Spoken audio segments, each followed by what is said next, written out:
சித்திரகுப்தரை நம்ம நெருங்கும் பொழுது நம்ம என்ன கேட்கணும்னா, நான் என்ன ஜென்மத்துல பாவம் பண்ணினேன்றது எனக்கு தெரியல. ஆனா அந்த பாவம் பண்ணினதுக்கு நான் என்ன செய்யணுமோ அந்த வழி எனக்கு காட்டு. ஒருவேளை நான் ஒருத்தவங்களுக்கு தானம் கொடுக்கணுமா, இல்ல நான் என்ன செய்யணும், நான் என்ன பண்ணினா இந்த இந்த எனக்குன்னு இது ஒரு தேடலா இருக்கு, ஆனா அது எனக்கு கிடைக்கணும்.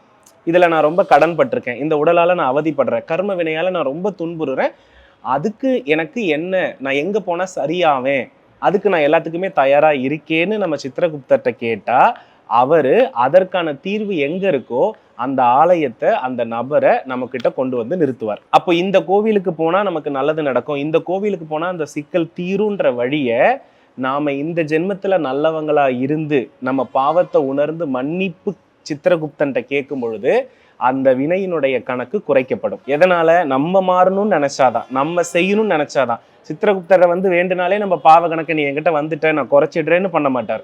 அவர்கிட்ட என்ன கேட்கணும்னா, பாவம் பண்ணினது மாறாது, ஆனா பாவம் பண்ணினதற்கு பிரயாச்சித்தத்தை செஞ்சிட்டேன்னா என்னுடைய கணக்கு குறைஞ்சிரும் இல்லையா?